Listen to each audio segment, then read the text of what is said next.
My daughter is seriously injured and in critical condition. I suddenly received a call from my son. I was on an overseas trip, but upon learning about my granddaughter's emergency, I immediately returned home. However, it was already too late, and I didn't make it in time. My 5-year-old granddaughter had passed away and was placed in a small urn. A year later, when I went to visit the grave, I saw a little girl praying there. To my surprise, it was my granddaughter who was supposed to have died. She saw me and happily ran towards me. While doubting my eyes, I hugged her tightly. Then, I heard the terrifying truth I had been unaware of all this time, and the flames of revenge were ignited within me. I'm Lily, 63 years old. My husband has already passed away, and I live alone. My 40-year-old son and his wife have a 4-year-old girl and a 3-year-old boy, and they lived about a 3-hour drive from my house. My son Tyler and his wife Isabella would visit my house with their children a few times a year. These were precious and joyful times for me, but there was something that concerned me a little. It was about my granddaughter, Sophia. Somehow, I couldn't shake the feeling that she was being treated differently from her brother, Jacob. I first noticed this one day when my son and his wife were staying overnight. Tyler and Isabella took only Jacob shopping, saying they were going to buy him toys.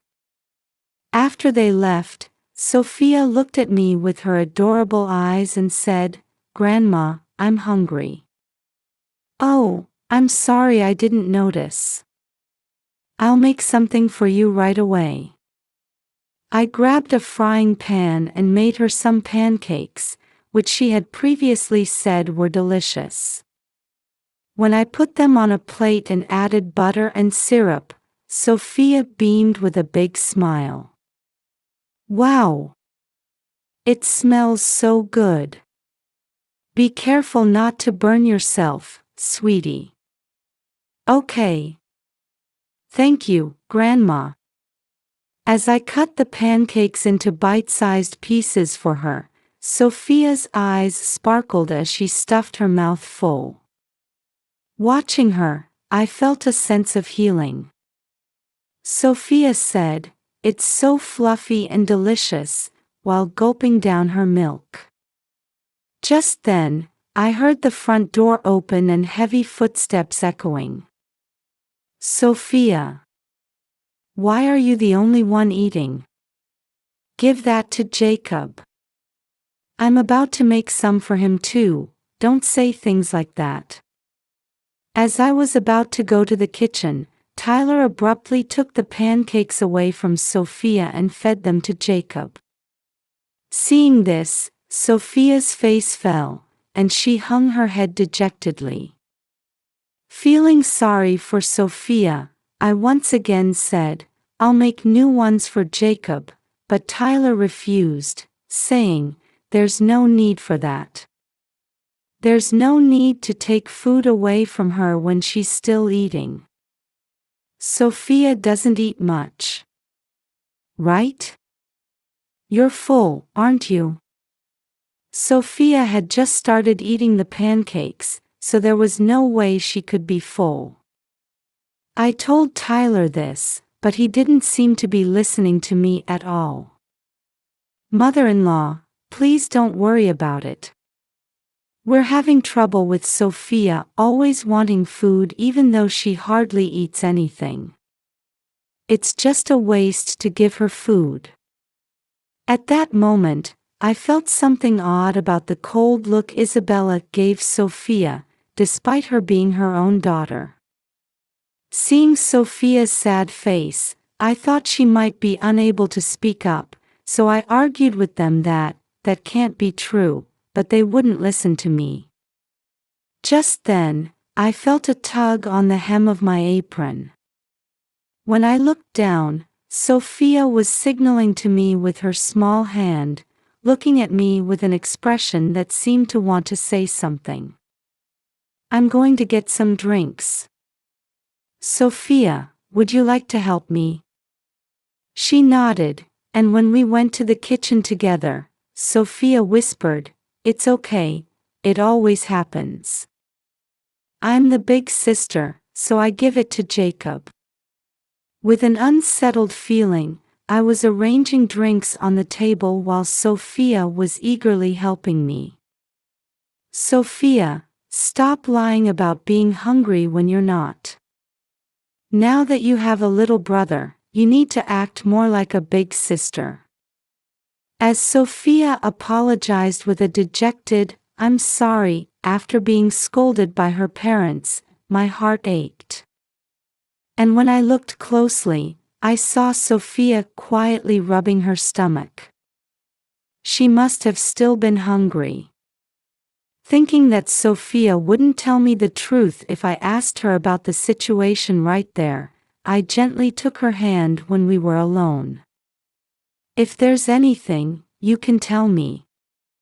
I won't tell your mom and dad. I feel lonely because they only dote on Jacob." Sophia let slip her true feelings. I squeezed her hand tightly and said softly, "You can rely on me." Sophia smiled happily and hugged me. "Such a small child is hurting like this.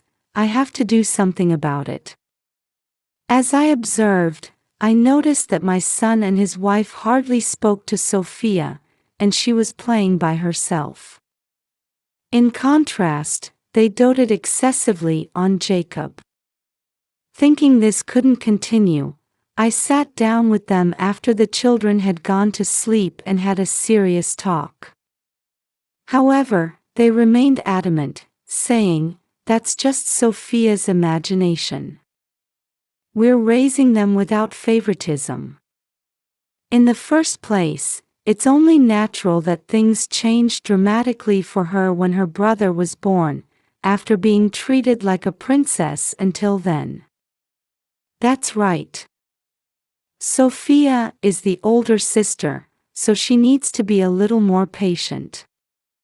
While there was some logic to what they were saying, the fact remained that a small child was being hurt. "I won't forgive you if you continue to make Sophia suffer like this. Even though we live apart, I'll be keeping a close eye on you." I drove this point home to them, but they brushed me off, saying, "Don't worry about it. Enjoy your trip. Don't forget to bring us souvenirs." The next day, they quickly packed up and left after breakfast. "I need to do something about this, I'm worried." While considering what I could do, I went on a planned overseas trip with my friends. When I mentioned the situation to a friend who was traveling with me, I got an idea that I planned to implement when I returned home. On the third day of the trip, while we were having a meal, I suddenly received a call from Tyler. "Sophia has been seriously injured." "What? What's her condition? Tell me what you know."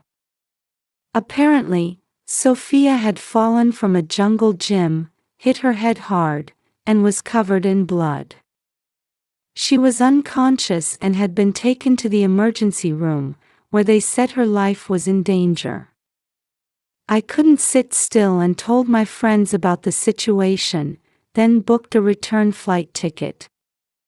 It wasn't possible to leave that day, so I took a flight the next day. During that time, I tried to contact Tyler but couldn't get through, so I spent the time anxiously waiting. When I called my son to go directly to the hospital where Sophia had been taken from the airport, he spoke in a strained voice. "I'm sorry I couldn't answer your calls all this time. Sophia didn't make it. She passed away shortly after I called you. Her injuries were so severe that we've already held the funeral and cremated her." As I was at a loss for words, my son sent me a photo of a small urn. "Sophia, how did this happen?" After crying silently in the airport lobby for a while, I told Tyler I was coming to his house, but he hesitated, saying, "That's a bit." It was so sudden, and Isabella is still in shock, so could you please leave us alone for now? I understood that Isabella must be extremely shocked after losing her precious daughter. Understanding those feelings, I reluctantly trudged home with a heavy heart. I placed a photo of Sophia in the living room. As the feeling that I would never see her again overwhelmed me, I couldn't stop my tears. At that time, I noticed that something I had ordered had arrived in the mailbox, but thinking there was no use for it now, I carelessly put it in the bag I always use. Some time later, when I called my son, I was told that they had interred Sophia's remains in the same grave where my husband rests. What? Why didn't you tell me? Isabella said she absolutely didn't want to see you. Remember when we last met, you suspected her of favoring only Jacob? Since then, he said, she had been unable to recover from her wounded heart. I've done something terrible to her. Can't you help me make amends? I want to apologize properly. No, just leave us alone now. I don't like you prying into our affairs either. In the end, I wasn't allowed to go to my son's house, and they even asked me not to visit the grave because it would be painful to run into you there by chance. Then, Tyler and Isabella said they couldn't bear to live in the place where they lost Sophia and moved to a different area, and we eventually became estranged. And so, I spent my days crushed by sadness and regretting my words. A year later, on the anniversary of Sophia's death, I decided to visit the grave. Surely I wouldn't run into Tyler or Isabella if I went in the evening. As I headed to the grave with white flowers, I saw a small child crouching and praying in front of our family grave. Wondering who it could be, I called out, "Hello." When the child turned around, I froze in surprise. It was Sophia, who was supposed to have died. She saw me and happily ran towards me with a smile.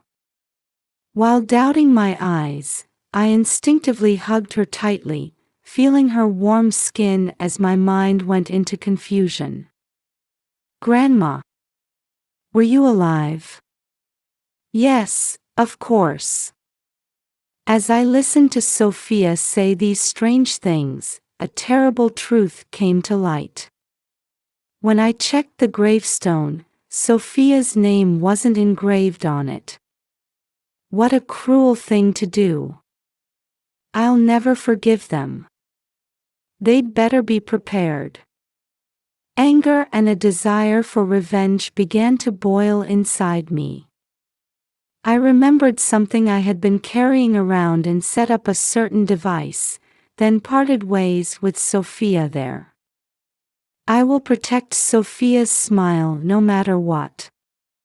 30 minutes later, I visited my son's house, where he said they had moved. I was certain they were inside, but even though I rang the doorbell, there was no answer. They were probably pretending not to be home. Unable to wait even a second longer, I flung open the front door with all my might. Tyler and Isabella inside jumped in surprise when they saw me. "Don't pretend you're not here.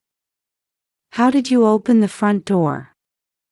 It wasn't locked in the first place." "Sophia, Grandma's here, you can come out now." Huh? What are you talking about? I told you she's gone. As I called out Sophia's name loud enough to echo through the house, she came running with her cute little footsteps. I quickly moved to avoid being stopped by my son and held Sophia tightly in my arms. Seeing this, my son and his wife opened their eyes wide, seemingly unable to speak. I looked at them coldly with a stern face. I thought Sophia had passed away exactly a year ago, so why is she here? Realizing they couldn't cover it up anymore, Tyler made an unbelievable statement. We pretended Sophia had left this world because it was troublesome to have you interfering with how we raise our children. You two are the worst. It's your fault. We were raising Sophia with love, but you accused us of only doting on Jacob. That's right. It was so painful to be suspected like that for no reason. You're really inconsiderate, barging into someone's house like this. At first, the two of them were taken aback, but gradually they began to strongly accuse me. I couldn't back down now, so I showed them the photo I had taken at the grave. It showed Sophia in tattered clothes, emaciated, and covered in bruises. Those clothes are the same ones Sophia is wearing now. Don't you even change her clothes when they get dirty? Sophia runs around outside, so her clothes get torn quickly. Besides, she doesn't eat much, and those bruises are from when she falls on her own. I couldn't believe it was just from falling, given the odd locations of the bruises. Realizing this was going nowhere, I played an audio recording for them. In it, you could hear my son and his wife berating Sophia. Sophia, you're a nuisance. If you hadn't been looking out the window, this wouldn't have happened. It makes me sick. This is bad enough, but you even plan to send her to the next world. I can't believe you're my son. You two are so cruel. How did you record our conversation? They seemed surprised by the clear audio quality. So I explained that I had hidden a listening device in the pouch Sophia was carrying. Moreover, I had asked Sophia to deliberately leave that pouch in the living room. Actually, when I went on a trip with my friends a year ago, they taught me this method. So, I had ordered the device online so I could implement it as soon as I returned home. However, when I heard the news that Sophia had died, I left it unused in my bag. I had completely forgotten about it, but by chance, when I came to visit the grave, Sophia and her family had come to a nearby park. At first, they were going to leave Sophia at home alone and go on a picnic with just the three of them. But when they got into the car, a neighbor happened to pass by and said, "It's nice to go out as a family. But is she staying home alone?" pointing at Sophia, who was peeking out the window. So they had no choice but to bring Sophia along. However, as usual, only Jacob received attention, while Sophia was left alone. Sophia had been playing by herself for a while, but as she explored here and there, she ended up at the grave she had visited before. The clever Sophia remembered this place and was praying there. "So you met at that grave?" "Yes. That's when I planted the listening device and followed you here. Don't play dirty tricks." Oh my, is that something someone who pretended to send Sophia to the next world and even taught this child that I had passed away can say? My son and his wife had taught Sophia that, Grandma has died, so that she and I wouldn't meet. What kind of people are they? Perhaps they didn't expect to be found out to this extent, but they seemed unable to say a word as I hit a sore spot. They looked awkward for a moment, but soon they seemed to remember something and approached me. How dare you eavesdrop on other people's conversations? We'll sue you. Go ahead if you want. But just eavesdropping alone isn't punishable by law. Besides, I did it to protect my precious granddaughter, so there's no problem. When I refuted them confidently, Isabella, who had been silent until then, approached Sophia. Sophia, thinking she might do something to her, shrank back and started trembling. I can tell how you usually treat her just by looking at her reaction. Stop making false accusations. I'm really going to call the police. Go ahead. Call them right now. But it won't be me who gets arrested, it'll be you too. As I hugged Sophia tightly and glared at them, they suddenly turned pale. When I pressed them about why they had done such a terrible thing, Tyler reluctantly opened his mouth. Girls are useless, aren't they? They'll just get married and go to someone else's family, while boys can become heirs. If that's such a ridiculous reason, what are those documents on the table? My son tried to hide them with a startled look, but I quickly snatched them away before he could. Looking inside, I found an insurance policy for children, with marks next to the amounts payable in case of death or severe aftereffects. They had even been aiming for Sophia's life insurance money. This is just in case of an emergency. Before I came into this house, you were planning to send Sophia to the next world, weren't you? Actually, there was more to this story. They were laughing and talking about how even if they failed, they would still get money if Sophia became disabled. I can't leave these children with you. Who knows what you might do? Isabella, did you call the police? If not, I'll contact them. Wait, please. Mom, calm down. If we get involved with the police, it's Sophia and Jacob who will suffer. Is that what you want? Thinking they didn't understand at all, I held hands with my grandchildren and turned to face them. Then I suggested, let's ask them, and my son and his wife agreed, saying, that's a good idea. I don't want a papa and mama who won't even feed me. I want to be with Grandma. Hearing these words, Tyler and Isabella simultaneously snorted, saying, see, Sophia isn't cute. Next, I got down to Jacob's eye level and said, tell me what you're thinking, anything is fine. Jacob said, I don't like Papa and Mama either.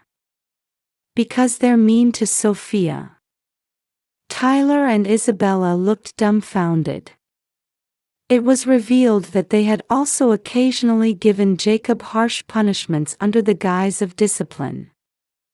How could they have treated such young children in a way that made them say they were unwanted? Actually, when I reunited with Sophia at the grave, I had already heard about this. Jacob was a kind child, and whenever Sophia was scolded by their parents and denied meals, he would secretly bring her bread to eat. Despite being so young, the siblings had a strong bond, which reassured me. It's settled then. Sophia, Jacob, from now on, let's live together. The children's expressions immediately brightened, and they nodded vigorously. Wait a minute. What's going to happen to us? First, I suppose it'll be a holding cell. After that, perhaps a life surrounded by high walls. Anyway, make sure you reflect deeply on what you've done.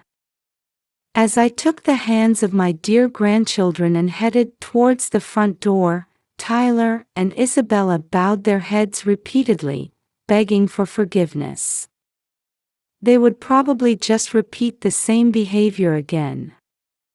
I stopped for a moment and looked Tyler and Isabella straight in the eyes. I'll have others judge what you've done. Be prepared. They clung to me, crying, but there was no way I would believe their excuses. Furthermore, thinking it was impossible to convince me, they kept telling Sophia and Jacob, "Please forgive Papa and Mama." When Sophia and Jacob said, "We hate Papa and Mama. Don't touch us," Tyler and Isabella became dazed on the spot. After that, I filed a police report and submitted the photographic and audio evidence. My son and his wife were asked to come in for voluntary questioning, and it was determined that they had been causing daily suffering to their children. They ended up spending some time in prison. I decided to officially adopt Sophia and Jacob as my own children. Actually, it was Sophia who had quietly unlocked the front door of their house that day. When I asked her to do so at the grave, the clever Sophia carried out the request perfectly. That's why I was able to rescue them from those evil hands, and I truly feel that now. Since then, Sophia has had a hearty appetite, returned to a healthy weight, and plays energetically every day. Jacob spends each day smiling and having fun with Sophia. I told the two of them, "If you ever want to see Papa and Mama, just let me know," but they don't seem to have any desire to do so at all. I wonder how Tyler and Isabella raised them. I vowed to keep working hard so that my grandchildren can always wear smiles on their faces.